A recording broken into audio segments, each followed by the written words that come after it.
Hey everyone! Today, we're diving into another terrifying case. Make sure to support my channel by hitting that subscribe button and turning on notifications. Every parent, in an attempt to protect and keep their child safe, tries to explain that trusting strangers can be dangerous. They emphasize that you shouldn't talk to strangers, follow them somewhere, and under no circumstances should you ever get into a stranger's car. Having these conversations is crucial, just like explaining the reasons behind these precautions and the potential consequences of ignoring them. The story of an American high school student named Abigail Hernandez serves as a powerful lesson, illustrating what can happen when you're careless and too trusting of a stranger who, at first glance, seems to offer a helping hand during a tough situation. All Abigail did was hope that a kind guy would give her a ride home. But instead, she ended up in the lair of a real monster. Abigail, or simply Abby, Maria Hernandez was born on October 12, 1998, in Manchester, New Hampshire, along the banks of the Merrimack River. She was the youngest of two daughters, born to Ruben and Zania Hernandez, and grew up with her older sister, Sarah, to whom she was very close. Abby's mom worked as a nurse at a local hospital, while her dad was a sales agent. Overall, the Hernandez family was strong, happy, and pretty well off. But when Abby was in middle school, her parents decided to separate. Not long after the divorce, her father remarried and started a new family, while the daughters from his first marriage continued to live with their mom. Ruben still supported his older children financially, but their relationship dwindled to little more than birthday and Christmas greetings. From a young age, Abby was an active, curious, and social child. She always had a ton of friends, and she constantly shifted between different hobbies and activities, eager to try everything and be everywhere. Abby played sports, was a talented artist, enjoyed photography, read a lot, and studied foreign languages, which she picked up effortlessly. Around the age of 12, Abby became a member of a local outdoor club, regularly going on camping trips, hiking, and falling in love with the mountains. She also became pretty skilled in wilderness survival, putting those lessons to good use on various adventures. It's not surprising, considering New Hampshire's natural beauty, with its forests, mountains, and rivers. It's a paradise for outdoor activities, hiking, and climbing. This is a state that attracts adventurers, thrill seekers, and nature lovers from all over the country. Abigail Hernandez's classmates described her as a brave, smart, friendly, and determined girl, someone who could easily connect with the people around her. She was the kind of person who could jump into a conversation about pretty much any topic, wasn't afraid of challenges, and always spread her optimism to everyone around her. Abigail Hernandez wasn't the kind of girl to sit still. Always on the move, she had big dreams, a bright future, and a spirit full of adventure. The summer of 2013 had been nothing short of incredible for Abby. New places, exciting experiences, and countless stories to share when she returned to school in September. At just 14 years old, Abby had started dating Jimmy, a classmate a year older than her. Her mother, Zania, knew about their relationship and didn't mind. Life seemed perfect until the day Abby vanished. It was early October, just days before Abby's 15th birthday. She had been eagerly planning a hiking trip with her outdoor club. A brand new pair of hiking boots sat by her bed, slightly tight, but she was determined to break them in. On October 9th, Abby went to school like any other day. After class, she planned to take a short walk through a nearby park, but she promised her mom she wouldn't be out too late. That evening, as 5 p.m. came and went, Zania grew concerned. Calls to Abby's phone went straight to voicemail. By nightfall, with no sign of her daughter, worry turned into panic. Desperately, she contacted Abby's friends and teachers. All confirmed the same story. Abby had left school, waved goodbye at the bus stop, and decided to walk home. But she never made it there.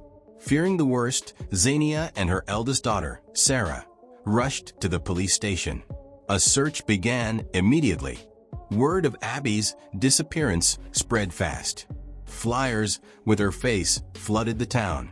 Social media exploded with posts about the missing teen. Police scoured parks, abandoned buildings, wooded areas. They checked local rivers and even questioned potential witnesses. Still nothing. Investigators began looking into Abby's life. Did she have enemies? A troubled past? A jealous ex? But Abby was known for her kindness, her friendly personality. No one had any reason to harm her. Naturally, suspicion turned to Jimmy, her boyfriend. Had there been an argument? A secret falling out? But Jimmy was visibly shaken by Abby's disappearance. And he had an airtight alibi. He had spent the entire evening at a family event, backed up by witnesses, security footage, and phone records. With no new leads, the case grew colder. Weeks passed. The once hopeful search efforts faded into quiet heartbreak. Then, nearly 6 weeks after Abby disappeared, Zania found a letter in her mailbox. Her hands trembled as she read it. In shaky handwriting, Abby apologized for leaving. She claimed she was safe, healthy, and didn't want her family to worry. But she couldn't say where she was. At the bottom of the letter was a cryptic phrase. Dreams come true. Handwriting analysis confirmed it was really from Abby. The date on the letter suggested she was still alive. But if she was safe, why wouldn't she come home? Was she afraid? Or was someone forcing her to write it? Speculation ran wild. Had Abby run away? Was she pregnant? Had she left willingly with someone? But her family rejected those theories outright. Abby hadn't taken any money, ID, or personal items. Her best friend, Miranda, was adamant. Abby wouldn't have abandoned her family like this. Something was wrong. The FBI took over the case, now treating it as an abduction. They believed Abby's letter had been written under duress. She was alive, but someone was holding her against her will. And they were right. Abby wasn't far at all. She was just a few dozen miles away, held captive in a house police had already visited more than once. And the man who took her? Nathaniel Kibbe. A name no one knew, yet one that would send shivers down the spines of investigators once they uncovered the truth. For months, Kibbe held Abby in unimaginable conditions. Each day, a battle between hope and terror. And all the while, the world kept searching, unaware that the answers were much closer than anyone imagined. Nathaniel Nate Kibbe was born on July 15, 1980, in the same town as Abby. Details about his early life are murky, but some sources suggest he was raised by his mother alone, never knowing his biological father. From a young age, Nate was a menace. He was the kind of child other kids whispered about in hushed tones, the bully who reveled in intimidation, the troublemaker every teacher dreaded. In school, he kept a secret list of enemies, a grim catalog of people he despised and planned to hurt. He got into fights, lashed out at authority figures, and exuded an unsettling aggression that made people keep their distance. Even as a teenager, Kibbe was already on law enforcement's radar. He ran with a gang worshipped firearms and had a string of offenses to his name: assault, illegal substance possession, theft. But somehow, he always slipped through the cracks, walking away with nothing more than a slap on the wrist. Fate had a strange way of intertwining lives. Nate had attended the same high school as Abby, but with an 18-year age gap between them, their paths never crossed. After high school, he seemed to make an effort to clean up his act. He landed a job, kept his head down, and for a time, it seemed like he had turned a new leaf. But the darkness within him was never truly gone. A few years later, after a heated dispute at work, he quit and moved to a trailer park in a rough part of town. His neighbors quickly learned to steer clear of him. His irritable and aggressive nature made sure of that. By 2011, Kibbe, now in his 30s, had entered a disturbing new chapter in his life. He took in a runaway teenage girl from a broken home, openly parading their relationship with no consequences. People whispered, but no one acted. Then came the spring of 2013. Nate attempted his first kidnapping. A 15-year-old schoolgirl was waiting at a bus stop when he struck, trying to shove her into his car. But the girl fought back fiercely, screaming until passers-by rushed in. Nate sped away, vanishing before anyone could catch him. Shockingly, despite eyewitness accounts, the case was closed. Authorities dismissed him as a minor threat. They were so very wrong. It was the eve of her 15th birthday. That morning, she had excitedly worn a new pair of hiking boots, a gift she had been eager to break in. But by the end of the school day, she regretted her decision. Her feet ached with every step as she walked home. That's when the old pickup truck pulled up beside her. The driver, a man in his early 30s, smiled warmly. "Need a ride?" Abby hesitated. There was something about him, something unsettling. So she shook her head. "No, thanks." But the man didn't drive off. Instead, he rolled along beside her, eyes locked onto her limping form. "You okay? You're walking kind of funny." Abby sighed. "My new boots. Too tight." His smile widened as he reached over and pushed open the passenger door. "Hop in. I'll take you home." For a moment, she considered running, but his voice was friendly, reassuring. He seemed like one of those harmless small-town guys, maybe a dad, maybe a brother, and her feet hurt so badly. So she got in. As they drove, the man, Nathaniel Kibbe, chatted casually, cracking jokes, making her laugh.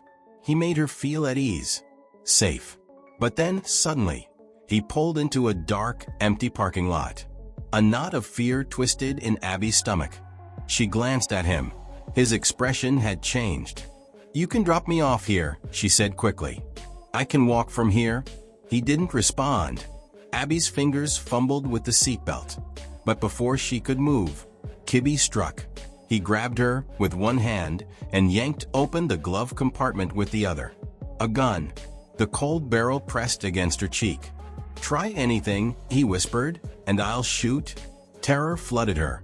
He moved quickly, tying her hands and feet with zip ties, before forcing a baseball cap over her head, angling it just enough to block her vision.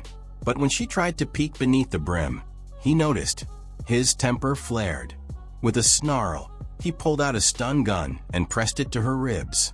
A jolt of electricity tore through her body. And then, darkness. It smelled of damp wood and dust. The walls were cold, metallic. A shipping container. She tried to scream, but her mouth was taped shut. Her eyes widened as she heard footsteps. Then the door creaked open, and there he was, Nathaniel Kibbe, holding duct tape and a motorcycle helmet. He worked quickly, taping her mouth and eyes, before sliding the helmet onto her head. Panic clawed at her chest. She struggled, but he was stronger. Then came the horror. Kibbe assaulted her repeatedly, subjecting her to his sick fantasies. Every day, he reinforced her terror, threatening to harm her family if she tried to escape. Yet, in the midst of her nightmare, Abby made a decision. She would survive. She realized something. Kibbe wasn't just a monster. He was lonely, desperate for validation. She saw how he fed off control, off feeling needed. So she adapted. She played the part. "I don't judge you," she whispered one day. "Everyone makes mistakes." She pretended to trust him. She acted as though she believed he would let her go. And slowly the walls he had built around himself began to crack.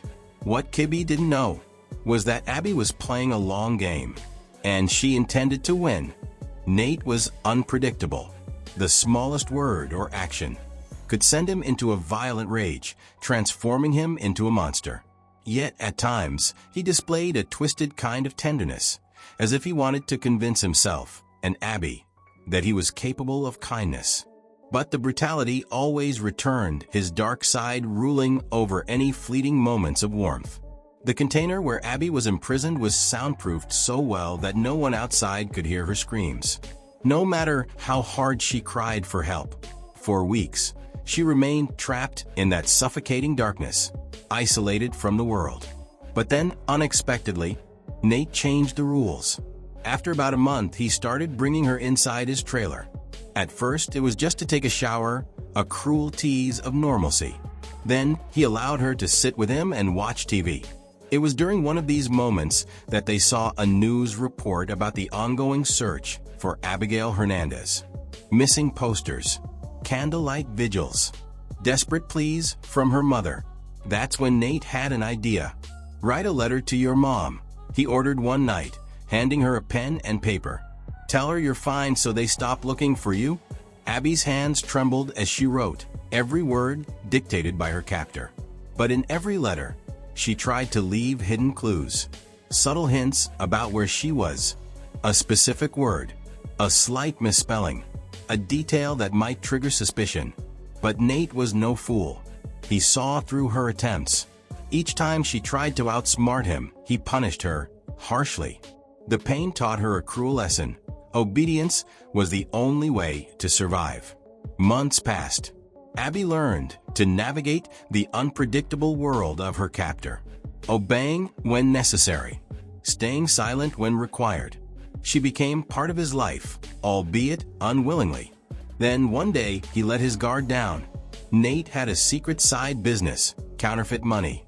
As his trust in Abby grew, he forced her to help him. She printed fake bills, cooked his meals, slept in his trailer some nights. He demanded she call him master, never revealing his real name. But Abby was observant. One evening, flipping through a book he had given her, she saw a name scribbled in the margins. Nathaniel Kibbe. Was it his real name? Or just another mind game? She took a risk. The next time she spoke to him, she used it casually. "Nathaniel," she said, her voice steady despite the terror twisting inside her. Nate stiffened. For a moment, the room fell silent. Then, he rolled his eyes, sighed, and asked, "Where did you hear that?" Abby's heart pounded, but she kept her expression neutral. "I saw it in a book." He smirked but said nothing. She had won a small victory, but it wasn't enough to set her free. Abby had no way of knowing that. At one point, salvation had been just a few feet away. One day, law enforcement arrived at Nate's trailer. Not for her, but for him. He had been caught illegally possessing a firearm. In a desperate attempt to avoid jail time, he cooperated with the police, admitting to the offense. Officers searched his trailer looking for weapons. They checked every corner, every drawer, but not the container. Had they just opened it, Abby would have been saved. Instead, Nate got away with nothing more than a fine. He must have felt invincible. And why wouldn't he? He had dodged justice so many times before. And then came Lorraine. In July 2014, Nate met a woman named Lorraine at a bar. She was desperate, struggling to pay her rent, drowning in financial woes, seeing an opportunity to manipulate. Nate took her home. After their brief encounter, Lorraine mentioned her money troubles. As she left, Nate handed her 2 crisp $50 bills. She thought her luck had changed, until the next day when she discovered the bills were fake. Furious, she called Nate, her voice shaking with rage. "You gave me counterfeit money," she screamed. "I already told the police. They're coming with a warrant." She hung up. She had no idea that her anger had just saved a life. On July 20th, everything changed. Without explanation, Nate shoved all of Abby's belongings into a bag. He tied her hands, placed a baseball cap over her face, and led her to his car. Fear gripped her. Was this it? Was he finally going to kill her? The car drove for miles. Silence. Then suddenly he pulled over on a deserted country road. "Get out," he ordered. Abby hesitated. "And don't you dare go to the police." She stepped out, too shocked to process what was happening. The next moment, Nate floored the gas pedal, disappearing into the distance. Was this real? Was she really free? Dazed, she walked aimlessly, afraid it was all a cruel trick.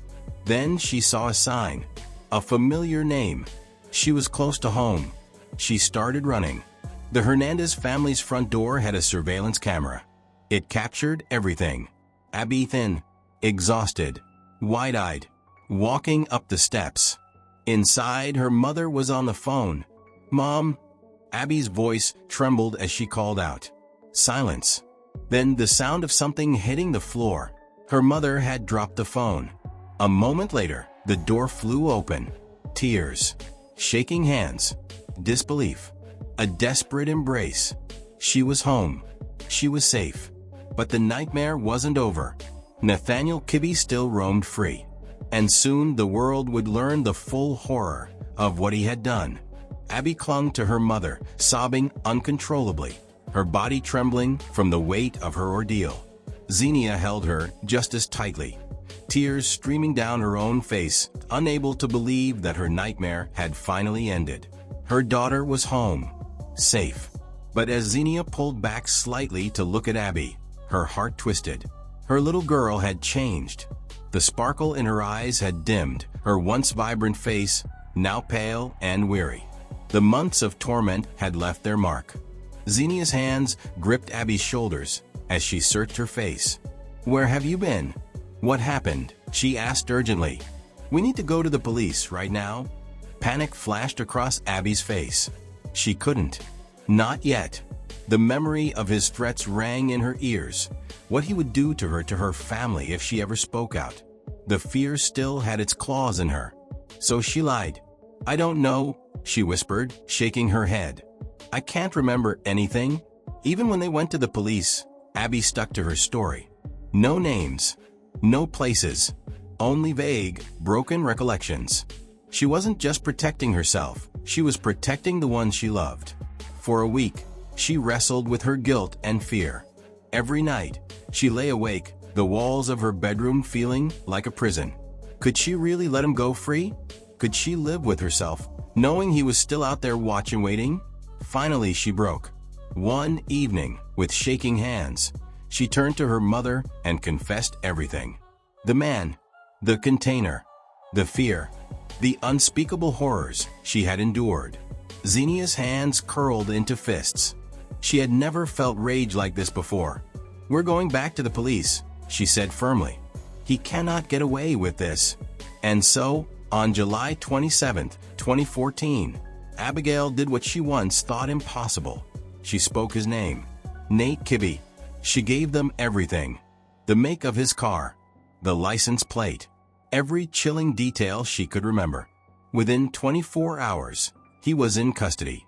Surprisingly, he didn't resist. Instead, he denied everything. His face was expressionless as they took him away in handcuffs. But the evidence spoke for itself. When authorities searched his trailer and the container where Abby had been held, they uncovered a horrifying truth. Strands of her hair, traces of blood, sweat stains, even broken fingernails, silent screams of the pain she had suffered. Despite the overwhelming proof, Kibbe's lawyer filed a motion for bail in August. And then, to the shock of an entire nation, the judge granted it. The public outcry was immediate. How could a monster like him be allowed to walk free? But there was one silver lining. A strict order was issued, preventing him from coming anywhere near Abigail or her family. The trial against Nathaniel Kibbe stretched on for nearly 2 years. And then, in May 2016, in a desperate attempt to lessen his sentence, he took a plea deal and finally admitted his guilt. The courtroom was silent as the judge delivered the verdict. 90 years in prison. But there was one catch. He could seek parole after 45 years. That day, Abigail took the stand. Her voice, though quiet, was unwavering. "I forgive him," she said, her eyes locked on the man who had stolen so much from her. "Because of him, I've learned to cherish my life and every single moment with my family." Her mother spoke next. "I hate you," Xenia said, her voice thick with emotion. "I hate you with everything in me. But I am grateful you let my daughter come home." As Kibbe was led away, Abigail felt something she hadn't felt in a long time. Relief. She had faced her fears. And won. This was today's true story. Our aim is for people to learn from such incidents and strive to improve society. If you like the way we create these videos and you want to help bring more cases like this to light, hit that like button and subscribe for more deep dives. Thank you once again for watching.